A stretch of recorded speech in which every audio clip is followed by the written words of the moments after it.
Hello, everyone, and welcome to the CoStar News Hotels podcast. I am news editor Sean McCracken here today with STR's Jesper Palmqvist and Matthew Burke to do our monthly overview of the Asia-Pacific region. Jesper and Matthew, how are you two today? All good up in Singapore. Very nice here in Adelaide, enjoying an extended summer/autumn. I'm not sure seasons still exist to some degree, but I'm sure it will return. That's true. I was going to say you're moving in the opposite direction from us, although probably still nicer weather than in the Great Lakes of North America. So what's the news this month, guys? Jesper, anything new and interesting that jump out to you from the data? Yeah, well, we'll definitely today dig in on to Australia by the time this is released, one of the larger conferences down there. So that's why it's perfect timing to have Matthew there. Talk about Australia, but also Japan. It's a perfect time of year to see what's trending. And then look around, we'll jump around a bit on Singapore and Southeast Asia as well. And if I start there a little bit on Singapore, I think there is, it's like concern when you're comparing with last year, but I think 24 is more relevant, like with a lot of countries, depending on the growth pace. And year to date here in Singapore, it's better than 24 by, a little bit. So there's definitely some strength in this market. And I would say that is data flowing up now until end of April. So that's obviously with geopolitical challenges in place. So I think that's an important reminder to listeners that not all markets react the same and in different paces and fashions.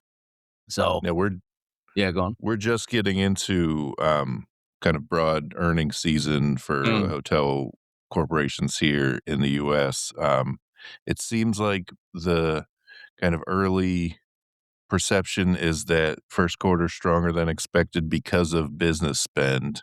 Is that the feeling in Singapore, or is it not carry over there? Yeah, I think there's definitely a case of overall profitability wise, your spend and the cost control that went from operational and efficiency up to corporate offices and managing costs is definitely impacted in a positive way, which obviously then means spending overall is somewhat limited. But fine, it improves the financials. So the results are good there. And even if there is some impact going into the second quarter, but it's limited, right? So I think March held up okay. And now in April, you see some hotel, but overall it's pretty good. And I think Singapore is an example where the rates didn't grow as fast. So they're behind maybe by $5 year to date, but demand is so much stronger. Like it replaces, and that's also part of that. Like Australians going maybe to Singapore and Hong Kong, go to elsewhere instead of going through the Middle Eastern channel, and things like that add up. That means that they can do it. If people don't want to fly over the Middle East, they can come to America. We've got the World Cup coming, and apparently, according to everything I read, affordable hotels and lots of tickets available. So, well, yes, that's true. And I mean, the tickets available. Yeah, I think it's going to be really interesting the closer we get to that and how affordable they will actually be. Because right now, obviously, it's hard, but the reselling and that. And again, I stand by my first thing that if when the U.S. play Australia up in Seattle there, you're not going to find many tickets. It's a city that likes its soccer. It's U.S. playing. That's going to be hard. But when Cape Verde plays someone else in a smaller city, you're going to have tickets, right? And I don't think that's unexpected because in big events, that gets bigger, even within catchment area. Yeah, I just hope it goes uneventful off the pitch, like any tournament, and that we see some great football and that Sweden wins. I mean, that's all. I'm not asking for much. I'm not asking for much, is what I'm saying. We'll get into how confident you're feeling about Sweden at the end of this podcast. Yeah, but I just want to, speaking of events, I actually had a quick look on, Formula One on the different destination, how that's pacing this year as well. Now, with Formula One, people who follow Formula One and travel with it, they do that regardless, I think. I mean, obviously, we had a couple of races canceled there with the conflict in the Middle East, but overall future occupancy for those events remains quite strong. Even in Singapore, it's ahead of last year already. like at the same time last year. So I think they're good signs that those kind of events still carry for demand for sure. So, Matthew, obviously you've got the insights into what's happening in Australia. What's the kind of headline takeaway for the month? Yeah, I think the couple of things I'd say from the outset is the calendar is a little bit tricky in a comparison. One is last year, a number of markets were hit by a cyclone that went far further south than normally, and those markets were impacted last year, so they've got a much bigger swing to the positive this year. And then also as well, April is always an interesting month for us in this part of the world because we have Easter and then we have Anzac Day. And depending on where that falls with the school holiday period can be accretive to demand because a lot of people will take the leave and get a lot more days off than with the public holidays where they fall. Easter was much earlier. So against 25, things were down. But if you compare to 24, which had an Easter much earlier and separated from the Anzac Day weekend as well, they were reflecting, occupancy was up, and additionally, average rate continued to grow, and that's all within the geopolitical state, and also that Australia is a big country, and there's a lot of drive to markets, and there's a lot of fly to markets, and you know supply was still questionable leading into Easter, but I think short term that had some minimal impacts, and I don't think too much in terms of the hotel stock, potentially around the holiday park market and the caravan market, as an aside. But ultimately, the noise didn't eventuate in terms of reality, in terms of overall performance. Yeah, Certainly because some markets were stronger than others, but certainly I think people who had committed to traveled. the interesting thing about that is obviously this kind of narrative that, fuel prices are killing travel demand in Australia made it over here. I saw that headline, and you're saying that Yeah, wow, it's okay. more talk than like Yeah. reality. Yeah, I mean, putting aside the politics of how much fuel we have in this country as a stockpile and not enough of it, the government has obviously gone about trying to correct that. And so far, I think fuel supply is there. I think the medium term impact, and the government has made some tax concessions in the short term around this to bring the cost of fuel down. But you've got this juxtaposition of, jet fuel being more expensive. And yes, they've hedged to a point, but at the same time, they need to have all of these planes flying, and therefore you're also seeing deals in the market. It just depends on the time frame that you're talking about. So there is going to be some interesting things, and I think the bigger question always in Australia is around where interest rates will sit, and the likelihood is that they're going up, and they have a much stronger correlation to overall demand. But counter to that, Australia is at the end of its supply cycle. So it's not on a dual front now. As long as demand holds, then, occupancy is likely to increase, simply because there's not the new supply being added into the market like there has been for the last 3 or 4 years. Yeah. So I was curious about that when you look at your love for Brisbane. Brisbane is a market. When that comes up, we keep getting closer to major events, but also how that market has rejuvenized and all these new hotels are coming up. Where is it right now? Because sometimes you can look at a short time span. It looks like Brisbane. Oh, is it dropping? Is it growing? Where's Brisbane heading in the next 12 months or so? Where do you see it? I think Brisbane's going to continue to accelerate its growth just simply because of the infrastructure projects that are happening.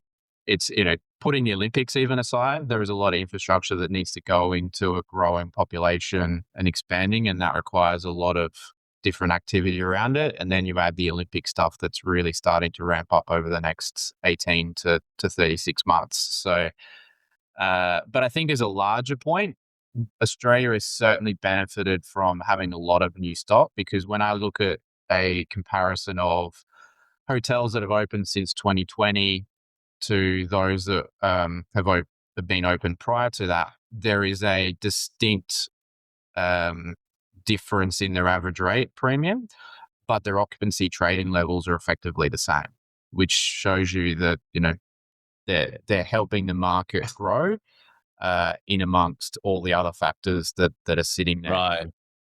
That makes sense. But are you surprised at the amount of international capital, like offshore capital coming in?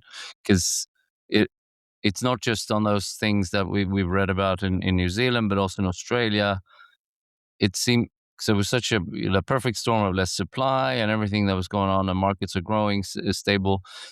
It's just a lot of capital, and it's not just the old trade route, say, of Chinese capital via Singapore. It's a lot of different capital coming into Australia. Yeah, I think Australia's always got the kind of it's safe. It's got a very strong legal system. It's always reliably performed. You can as much as it's a big country, land is limited in terms of what you can do with it, and therefore that always then has a positive view to it, but also makes it approachable. I think we don't have that institutional scale, or it's very limited. So it definitely does provide large family offices the opportunity to pick individual hotels or a couple of hotels into the market.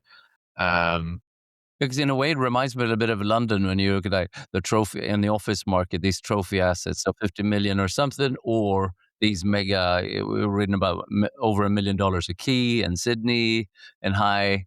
So you either buy an office asset here that is, you're going to make money out of day one on that, or these massive trophy things. Yeah, I think it's interesting at the moment in terms of where people are placing their valuations and whether you're a buyer or seller and whether that spread is getting smaller or not. The spread is definitely when in a market where it's going to be incredibly hard to build a new hotel, just from a sheer cost of construction or getting a contractor to do it, in amongst all the other things that are going on infrastructure wise and in the construction, means that I think existing assets are going to be more highly prized than taking the risk attached to a new build. It's the land thing you mentioned. It's like even you think Australia's big and like all these markets are big. No, it's the same as India. Land prices are crazy, just like there, even though it's a massive country, because the right land.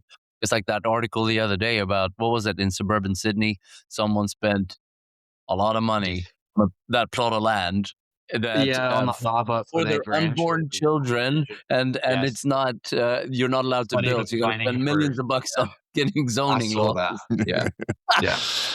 All right. Well, as interesting as the dynamics in Australia are, let's not just dwell on that one country. Matthew, obviously you're keeping an eye on Japan as well, which has been a regular topic of conversation on this podcast. Does that country have a secret sauce or what?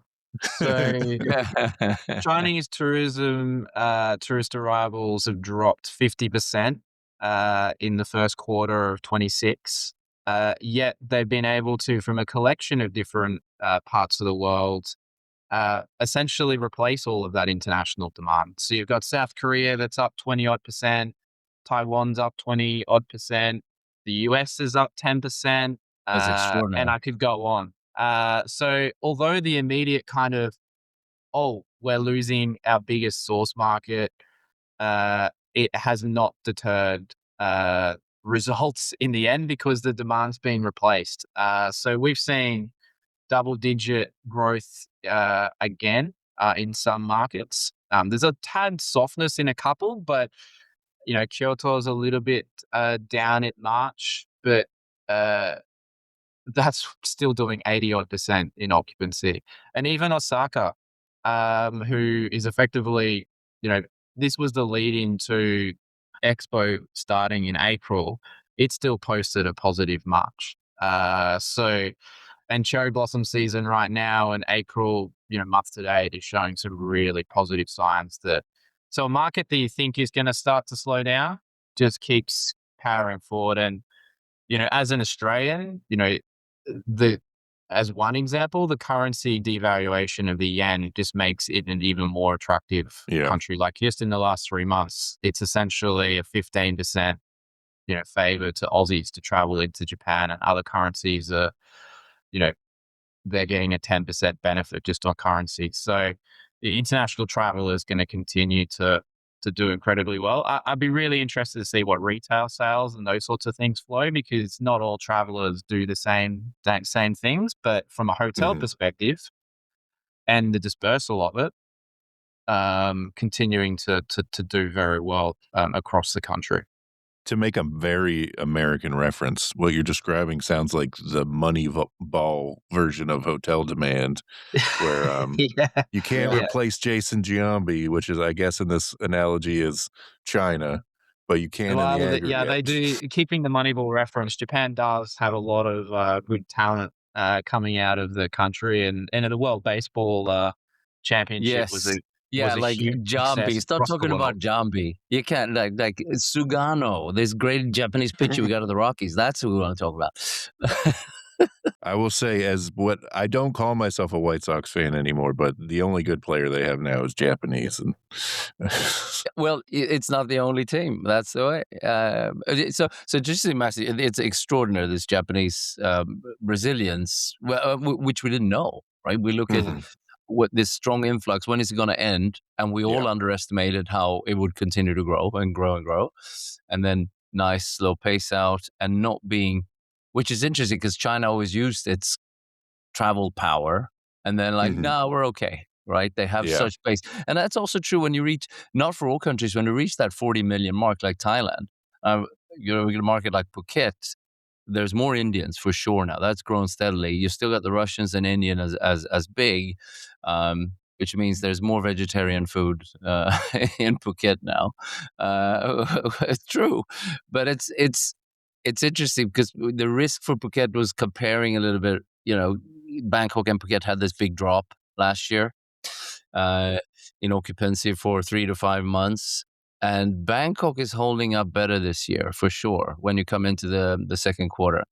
Phuket did, but now in April, it's taken a little bit of a dive in the last 3 weeks. So we'll see where that ends up. It is more volatile, and I think that's the difference there. A market like Japan and others, where you can hold it up. And it's not like Indonesia, where, we drop some occupancy, but the rate's up like 10, 20%. It is quite vibrant, and the nuances. And the Chinese who are not going there, they're definitely traveling inside China more. China is pacing generally on the tier 1 cities. So if you look at the big cities, the corporate sales and those groups, that's working pretty well. Beijing, Shanghai, Guangzhou, similar to last year, and even edging towards 24. So it's definitely not falling anymore. And even leisure market like Xi'an and Nanjing and those places doing pretty well. So Yeah, and I starting to pick. wonder on the edges, they're going to benefit from just the redistribution of air traffic through Asia as well. Yeah, for sure. A lot of those airlines are faster at it, right? They can put that in. It's also true in China. Even if China imports a lot of oil from the Gulf, could create issues long term. It is less impacted than other Asian countries because they can do it. And then they have these, you talk about reserves in Australia. China has some substantial oil reserves. So they're okay they're barely affected by it in that domestic travel, and they keep selling BYD cars all over the world, particularly Europe, no? So we're feeling relatively good across the region in terms of airfares, airlift. I mean, obviously it's not ideal, but we feel like No, and I think that's two sides to that, because yes, it feels pretty good if you're domestic travel for sure in those countries that have domestic. Right, I think that's fair to Australia as well, Matthew. Like, you haven't changed on the big Yeah, I think Melbourne, to Sydney this roofs. point, I think the risk profile does grow the longer That's the exactly right. current yeah. So you keep situation coming up, exists. and it is still the case. If I want to book something from Singapore or Hong Kong or anywhere to Europe, it is much more expensive for the foreseeable future, unless you book in Emirates or Qatar or Oman or whatever flight, which you can. There are flights going there, and they will probably go, most likely, but it's by the return flight, you don't know. So it carries risk depending on you go. So I think canceling or changing flights is still definitely an issue that grows. And unless you're a resort that was dependent 40% on Middle Eastern people, you are okay. You're okay. Yeah. So, yeah, mostly positive in the region for sure around those. Yeah, I think the Maldives is probably feeling it in the short term the most at the moment. Just the reliance on the Middle East as a hub to shift traffic into the region. Absolutely. I looked at that as well. It was one of my first things because you see 1 week and it 1 week it goes up a little bit, 1 week goes down, but generally, I have to say I almost expected it to be that it was going to be harder. Year to date is actually not too bad. You can have some like a couple of days here and there, but you have to remember we're coming down into seasonality as well, right? When we come close. I mean, the market did show post-COVID its ability to move between different source markets, but certainly there is that transition period of trying to turn on a new tap again. True. Even though in April, we should say, yes, absolutely, it has dropped more. Last year, you didn't have that same thing, but so it is a little bit lower for sure. All right. So transitioning to the way we always end this podcast, I'm going to put you on the spot, Jesper, because you brought it up. Are you actually feeling that confident about Swedish football? Because your predictions about how good the Swedish men's hockey team did not turn out so great. Listen, I think there's a huge difference in hockey and football where I was right to be confident about the hockey team because they're great players, and then the injuries. And they're incredibly talented, yes. Yeah, but also, but when you looked at the injuries 2 weeks before, I should have gone, actually, no, because it was quite substantial. Now, in the football, we're the reverse. We have some great players who are coming back from injury. You know, Isak now finally starting to play again. Kulusevski might say. Dark horse I think we might win that group. It's a tough group. We got with Japan and you know Tunisia and stuff. So it's a tough group, but I think anyone can beat anyone there. And France, you know, for me, was always going to be one of those this year where we go like, that's, I think, the quality of players. But then Ekitike gets injured. So like, yeah, it's still a couple of months away. This is super early to make your predictions. But so your problem though is that Japan are always the darlings, the international darlings of the World Cup. Like, we know this. And they're going to live on the Nashville hospitality as well.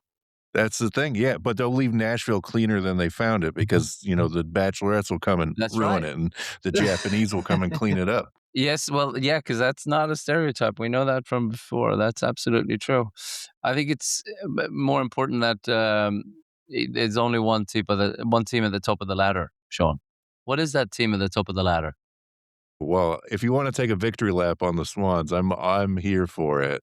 There you go. So originally we were going to bring Matthew on last month to take a victory lap just on the Swans beating his beloved Brisbane Lions. But not only have we beaten them, we beat pretty much everybody other than Hawthorn, which was our one blemish on the season. But sitting top, we spoke about 24 at the beginning of the podcast, and oh my god, this is like this has a lot of feelings of 24, where the Swans were the team in the first 2 months of the season, and we all know what happened on the last day in September. I think I was in the grandstand, and I remember that by 3/4 time I could sit there and really soak in the victory. Could you now? So, well, those days are gone. I mean, look at the ladder. You got there's 4 left. There's 4 teams left.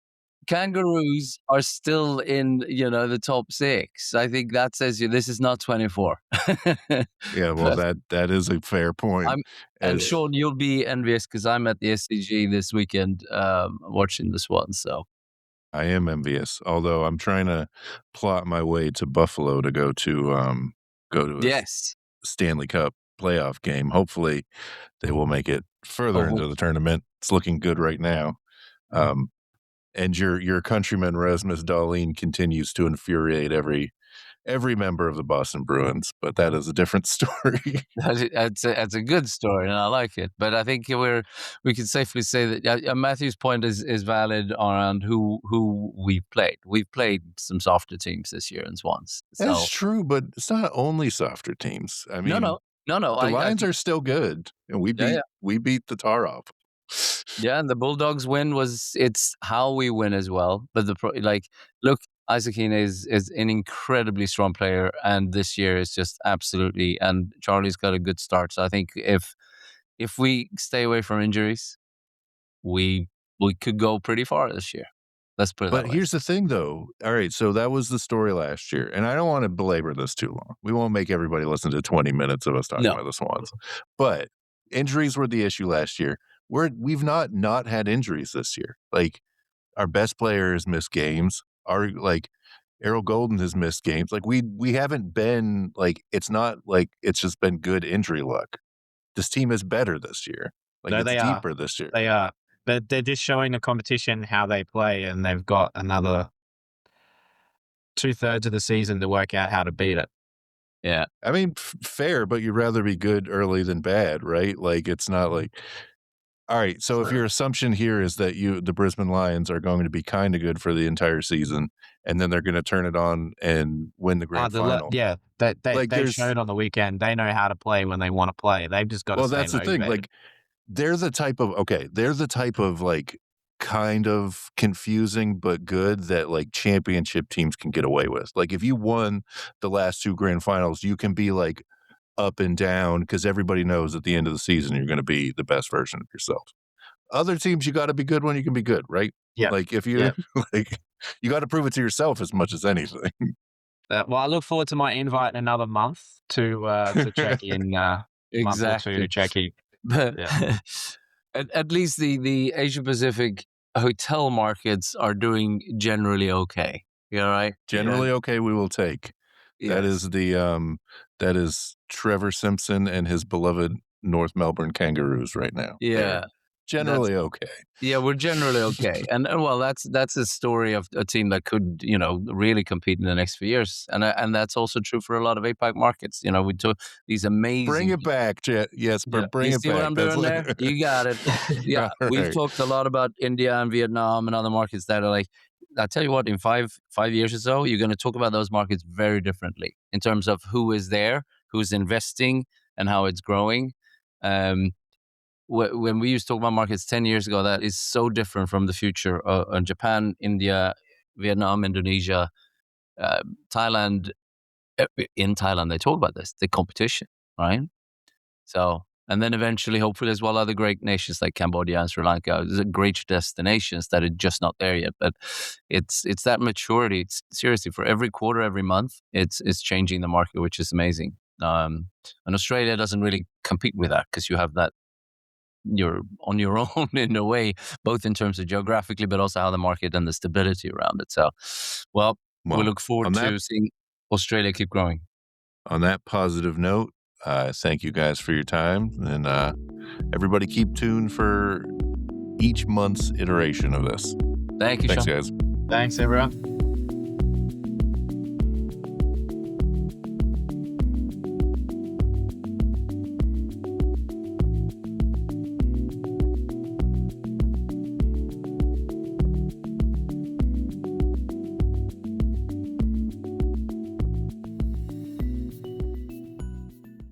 I'm Terence Baker, News Editor, Europe, Middle East and Africa, and I'm the host of The Upgrade, a CoStar News Hotels podcast for the EMEA region. In it, I discuss with special guests the pressures, challenges, joys and exhilaration that comes with managing, owning and developing hotels in our glorious multifaceted industry. Discovering the EMEA region from the scenic northern shores of Norway to heights of Table Mountain in South Africa, and most likely some chat about birdwatching, distance running and the English Premiership. Join us wherever you find your podcasts, on Apple Podcasts, on Spotify and on other platforms. This episode of the CoStar News Hotels podcast was recorded on April 27th, 2026 and edited by me, Sean McCracken. Head to costar.com/hotelnews for more coverage and find all of our podcasts on Apple, Spotify, YouTube, or your platform of choice.